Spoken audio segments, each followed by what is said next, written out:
Naligo na ako. Mahalin nyo yung mga lalaking sabongero. Chok, anong pangarap mo paglaki mo? Matanong ko nga lang kayong mga lalaki. Hulaan kita, ate. Malibog ka.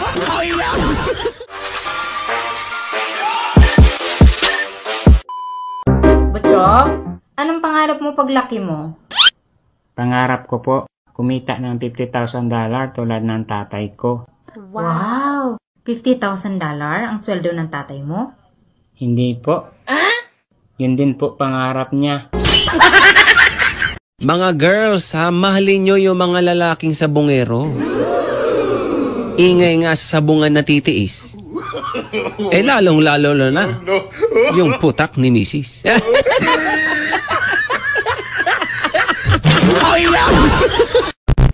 Matanong ko nga lang kayong mga lalaki. Kailan ba sumikip yung maliit? Naligo na ako. So ano ngayon? Anong ano? Naligo na. O di mabago ka na. Ang bobo talaga. Nauubos na ang lalaking loyal sa mundo. Si Jack ng Titanic patay na. Si Romeo ni Juliet patay na. Ngayon, nahihirapan na akong huminga.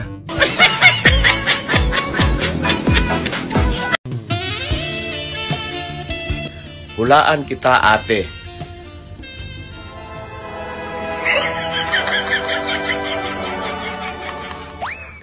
Malibog ka. Gago!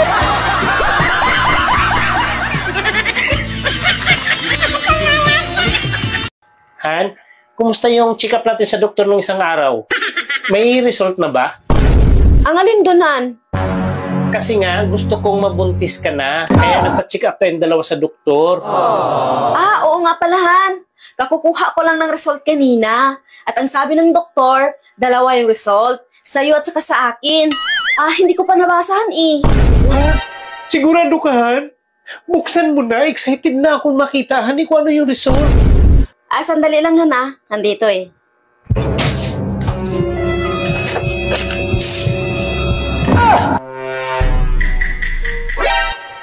Han, bakit? Sabihin mo na kasi. Naku, kapag may gusto mo. Ha? Anong result? Sabihin mo na kasi. Buntis ako!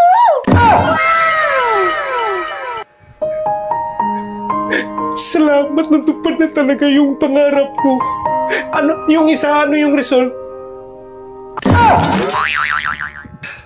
Han, bakit? Binibitin mo naman ako eh. Magkulaps ako sa'yo sa sobrang excited at tuwa. Ha? Sabihin mo na. Baog ka!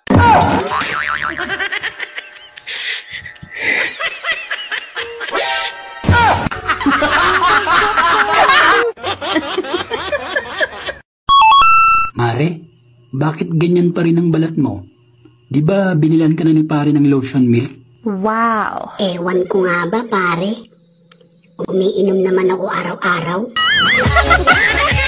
Magaling ka eh. Hoy! Alam mo, sumusubra ka na. Nang babae ka na naman, ano? Anong nang babae? Wala ah. Naalala mo dati? Nasubrahan ka sa ana-ana? Nagiging makalimutin ka?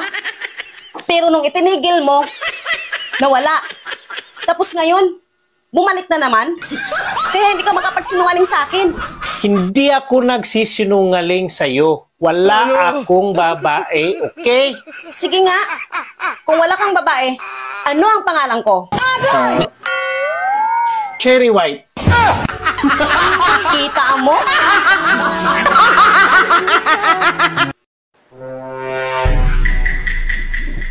Ops. Bakit ngayon ka lang? Ang labas mo sa trabaho alas 6. Anong oras na? Alas 10 na.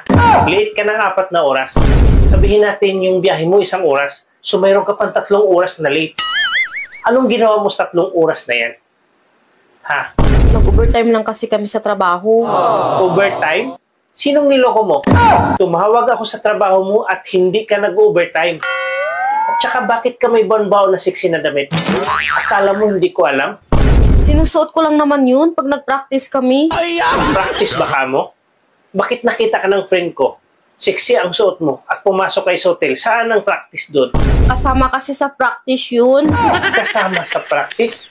Bakit lalaki ang kasama mo? Partner-partner kasi kami sa practice para sa Christmas party namin. Hindi ka ba nagsisinungaling? Hindi naman ako nagsisinungaling. Isa sa mga barkada ko ang nagtatrabaho sa hotel na pinasukan nyo. May narinig silang tunog galing sa kwarto nyo. Anong tunog yun? Ungol lang yun. Kita mo na. Nanlalaki ka talaga. Huwag mo sabihin practice yun. Oh, nag-ring yung phone mo. Sagutin mo na. Baka yan yung lalaki na kasama mo sa practice. Ano sabihin ko? Sabihin mo na huwag na niya ulit gawin yung ginawa niya sa'yo. Kasi magkakagulo lang tayo niyan eh. Hello? Sa susunod, wag mo na ako.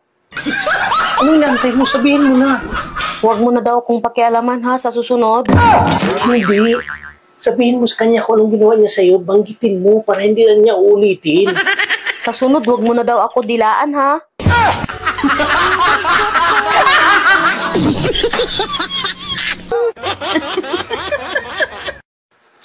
Han, naalala mo ba yung babae? Yung natulog dito nung isang araw? Oo, Han. Bakit? Kapatid yun siya. Nang inutangan natin ng 5K na sobrang laki ng advance interest. Kapatid pala niya yun?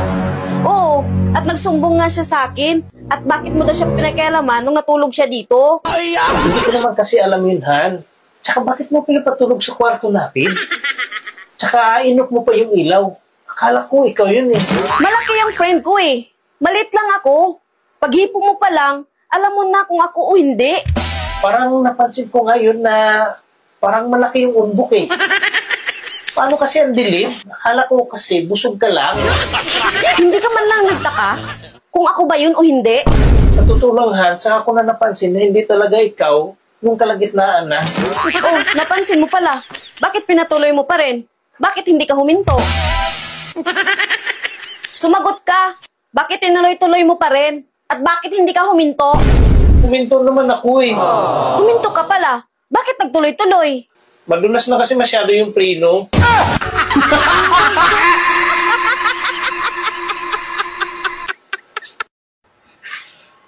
Han, may nagreklamo sa barangay. Galit na galit. Ano bang ginawa mo? Ha? Sila na nga yung nakisuyo sa akin eh. Sila pa yung galit? Bakit? Ano ba nangyari? Nakisuyo sila. Nahawakan yung bird. Oo nga naman, tama naman. Pero bakit sila nagagalit sa'yo? Pero ang ikinagagalit daw talaga nila ay yung nabitawan yung ibon. Galing pa naman daw sa ibang bansa. Ang mahal pa naman nun. Pero bakit mo binitawan? Hindi ko binitawan ng ibon. Sila yung nagbitaw. Eh di ba nga pinahawakan sa yung ibon? Paano sila yung nakabitaw ng ibon ay ikaw yung may hawak ng ibon? Bird lang ang hinawakan ko. Nung hinawakan ko yung bird, nabitawan nila yung ibon. Tika. Ang gulo mo eh. Hawak mo na yung bird, di ba? Oo. Eh, paano nila nabitawan yung bird? Eh, ikaw na nga yung mismong may hawak. Hindi. Ang ibon hawak nila. Ang bird, pinahawakan sa akin. Nung hinawakan ko ang bird, nagulat yung lalaki. Kaya nabitawan yung ibon. Ang gulo mo eh. Bird at ibon, isa lang yan. O sige, yung ibon, hawak ng lalaki. Oo. Ang bird, saan naka-location bago mo hinawakan? Sa ilalim ng brief. Bird yun, di ba? Ang likot talaga ng kamay mo. Ang alam ko, matagal ng tigok yung bird. Pinahawakan nila sa akin para lang pagbintangan ako. Malinis ang konsensya ko. Malinis yung konsensya. Paano mo nasabi na matagal ang tigok yung bird? Matigas na eh. Ang mga feeling magaganda, lumilingon. Ang ganda mo, hindi mo kita gusto kakais kasi... Ang tawag dyan, pilingon.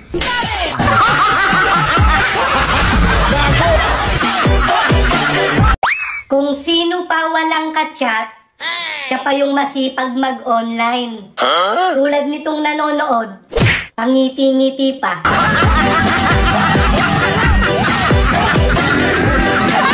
Sa mga babae dyan, payag kayo nun. Si Cinderella nga, hinubad lang yung sandals. Nagka-love life na. Ikaw hinubad mo na lahat. Di ka pa rin nagustuhan. Kahit sino ka ba, mahal kita. Lagi akong sumusunod sa'yo. Han, may day mo naman ako. Kahit minsan lang. Hay nako, hindi ako nagsasama ng My Day. Nakapanood na nga lang muna ng TV.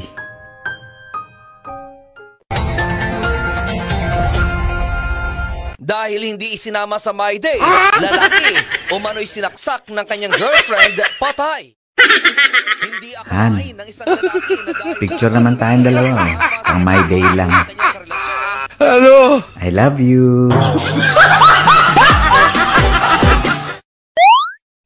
Grabe ang panahon. Umalis kang kaakit-akit. Wow. Umuwi kang malagkit.